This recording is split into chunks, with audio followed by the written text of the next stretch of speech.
Hey there, welcome in to another edition of What Barrie's Talking About from Barrie 360. I'm Dan Blakeley. On this week's program, cold weather coming and likely a hike in natural gas prices. We serve up some money-saving tips. Is he the strongest man in Barrie? Might be, and Mitchell Hooper is proving himself on the international stage. But first, housing prices continue to fall. A correction, say some. How long will it last? What's it all mean? Barrie 360's Ian MacLennan gets some inside info from local realtor Parker Coulter.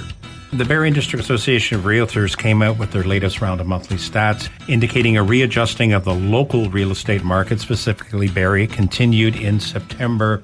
One question people always ask is it a buyer's market? Is it a seller's market? It's always a bit of a game, I guess. What is the situation now from your perspective? It's definitely shifted. I mean, we've been experiencing a seller's market for quite some time now, but it's undoubtedly a buyer's market at this point. If you're in the market, you're looking, you have choice. There's no doubt about that right now. Yeah, new listings, the indicator, are holding up remarkably well. That was their quote. Inventory is, compared to last year, is up quite significantly. I mean, we're certainly not apples to oranges, but there's a ton on the market. Days on market has increased. If you're going out to look to a home, you're going to find a lot of options, and you're going to be able to negotiate. I mean, the days of bidding wars are long behind us. Yeah, we had about a year ago. There was almost like everybody. You were fighting for that home with other people, and almost you were pricing yourself above what was being asked for. Then that's changed. Totally. It's night and day. I mean, you're more likely to see a home today, and this is a stat, come off the market than sell, or see a price adjustment. For the home buyer, what factors do they have to think about now before they sell, before they buy, as we see with mortgage rates and interest rates going up? What advice would you give as a professional? It's a complex question because it depends what you're looking to do. Everybody's situation financially is different too, right? Exactly. If you're looking to get into a bigger home, it's a great time to sell. A 20% decrease in prices from the highs is a lot more significant in a $1.5 million house than it is in $1 million house. So, upsizing, there's a lot of advantages right now, but, downsizing, you can take equity out of your home and invest in, maybe the stock market, which has been beat up. But that's why you want to talk to somebody, because it's a multi-step, multi-consideration plan. So yeah, it really depends on your situation. If I was a first-time home buyer today, I mean, you got to look at rates, you got to look at pricing, you got to look at monthly payments. Even if you can qualify, is it the right time? And those are, some pretty hard questions. The Bank of Canada came out and said, prepare for more interest rate hikes. And I mean, the next one's end of the month, so I'd probably want to see what they do there. And again, more critical for first-time home buyers, though, because we hear the story where, the mortgage rates have gone up and they're paying far more than month to month than they were back in the summer or the beginning of the year. I wish I could quote who puts this out. It might be the Bank of Canada or another form of some form. But to own a home today, to buy a home today, is the most expensive it's ever been in the history of since this stat has been recorded. In the late 80s, early 90s, interest rates skyrocketed. People were dedicating at the height 57% of their income to housing. Today, the average for Canada is 60%. You start to get towards big cities like Toronto and Vancouver, that can climb up all the way to 90%. Like, it's a huge chunk of your income to be putting towards just housing. It's a luxury, though, for anybody to be a homeowner right now, good and bad, indifferent. What do you see long range? Yes, we're expecting another interest rate in October, and that's likely to continue, trying to get a handle on inflation. You're not a financial planner, you should go there. But what advice do you give as a professional in the real estate market right now?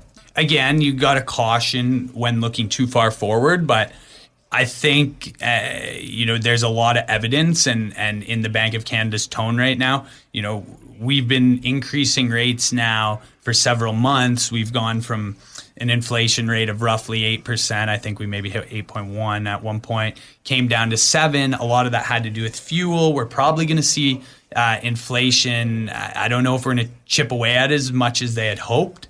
We're probably going to see interest rates go up quite a bit here. So for a lot of people, you want to start thinking ahead. Like we've got a lot of clients that maybe have 3 years left on their rate hold on their mortgage, but 3 years isn't that far down the road. And if you're, locked in at 2%, and assuming we're going to see higher rates here, can you handle 5.5? So like these are some considerations that people have to start thinking about. Even if, they're 3 years out, I'd encourage them to start thinking now, because this could take a long time. And, we went through a similar economic time in the late 80s, early 90s. It took 10 years for the market to recover to the highs.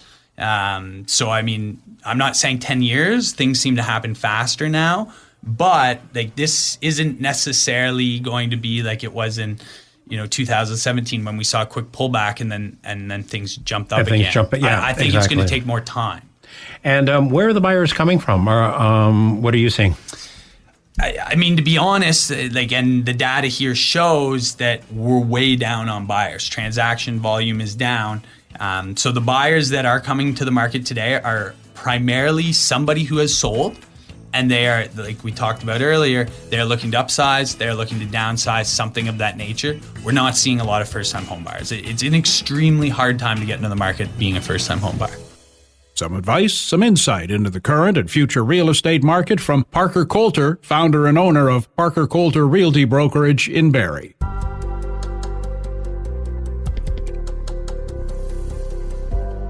How fit are you? Probably don't come close to Barrie's Mitchell Hooper, who has entered and won some of those strongest man competitions. Our Will Conkin caught up with him between chin-ups. So just quick, could you give a description of what strongman is? It's basically a sport that encompasses all elements of strength and power to determine who can move things from A to B, who can pick things up off the ground, and who can press things overhead. The best, the heaviest, the most number of times, the fastest, and every comp is different. And then what moment ignited your drive to try strongman? It's really the community element of it for me. When I started it, I saw the support that people were getting who had not played any sports before, really tight-knit community, and that love for it really just drove me to get to the top. What has been your biggest accomplishment so far in the sport? Which one stands out the most to you, or that you're most proud of, maybe? Well, there's a couple. So they're all this year. I'm quite new to the sport. So I came 8th at World's Strongest Man this year. Then I won the Arnold Classic Championship in the UK 3 weeks ago. And then this past weekend, I just won the Giants Live World Tour Finals, which is the last major World's Strongest Man competition before World's Strongest Man next year. So your trajectory seems to be on the upward, for sure, right? Yeah, big time. I've been in the sport for about 3 years now.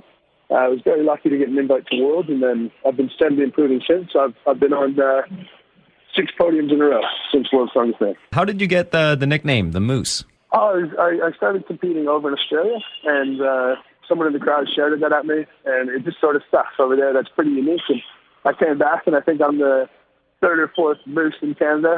I'd be the most well-known, but I embrace the others. The more the merrier. What is your favorite event in strongman? My best event is the yoke, and I've been dubbed as the best of all time at the yoke, which is basically putting a heavy weight on your shoulders and walking it from A to B. At the Arnold UK, the competition that I won, I set a world record by taking a 500-kilo yoke, 10 meters in 5.7 seconds. Oh, wow. I think the strength in my lower limbs really carries me through, particularly in my shins, those smaller muscles. I think for me, it's just second nature, and it's something that I don't really need to train. And right now, I'd be the best in the world at that event. What's your next goal in the sport? You've accomplished a lot in such a short amount of time, like we were saying. What is the next mountain to climb for you? Well, at this stage, I'm going to go into World's Strongest Man next year as one of the favorites. So I think being able to go in and win that title is something that's definitely on the cards. But for me, it's about being able to use this to leverage myself to impact as many people as possible and to push forward the general health. And hopefully inspire people who don't necessarily exercise otherwise.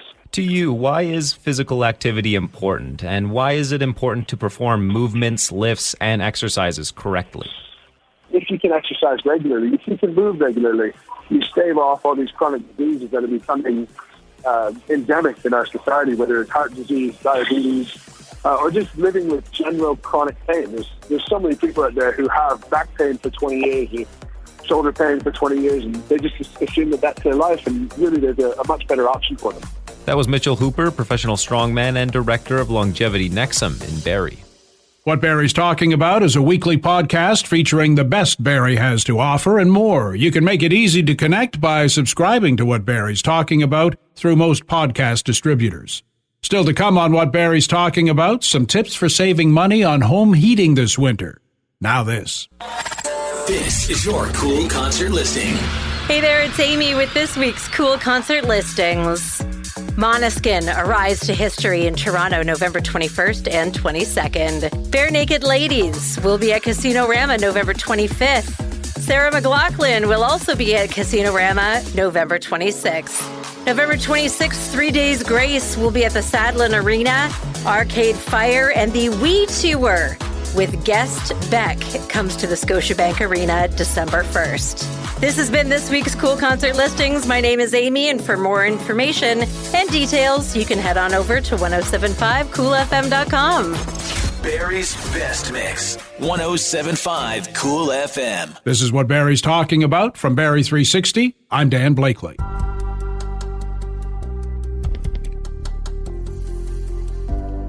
Winter's coming, and with it, a hike in the cost of natural gas. Hasn't been approved yet, but Enbridge has applied to the Ontario Energy Board for an increase that could add $100 to the average annual gas bill. That was enough for us to put a call into Simon Bernath at FurnacePrices.ca for some tips on how to keep heating costs down. Simon, what's the biggest thing we do or do not do when it comes to trying to keep warm and keep costs in check? Well, I would say one thing is that maybe not everyone always thinks about, but is to not waste the energy you've already paid for.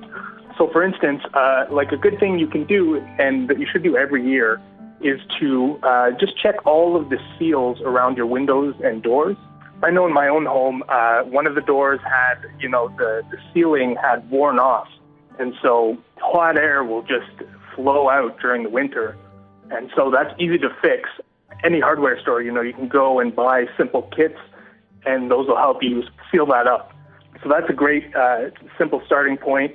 Replacing your filter, your furnace filter, can really, not force your furnace to work as hard. And so that's something you should be doing at least twice a year.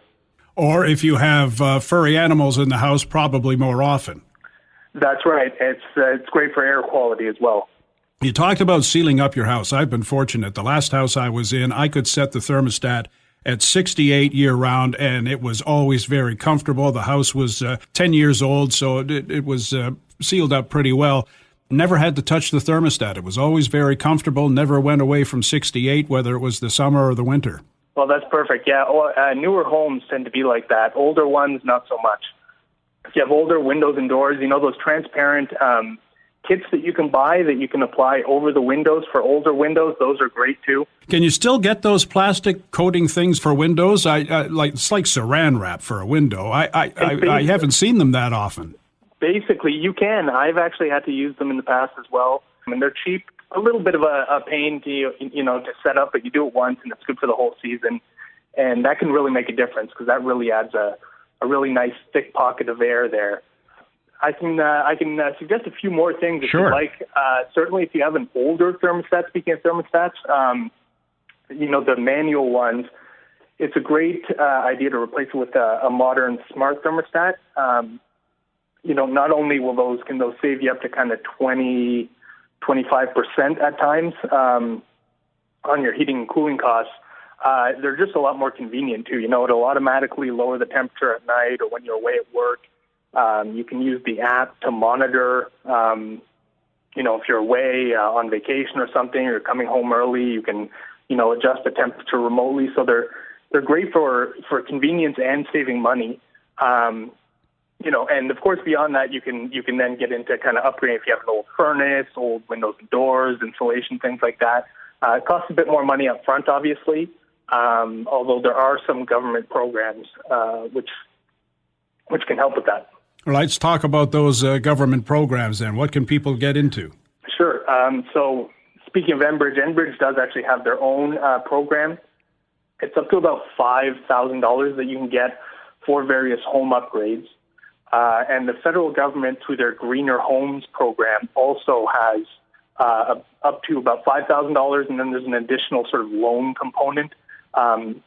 But the $5,000 is basically a credit that you can get. Now, there's a few hoops you need to jump to. You need to do an energy audit before and after by like a certified professional. But that, can go a long way towards helping you sort of upgrade, say, an old furnace that might be much less efficient and less reliable.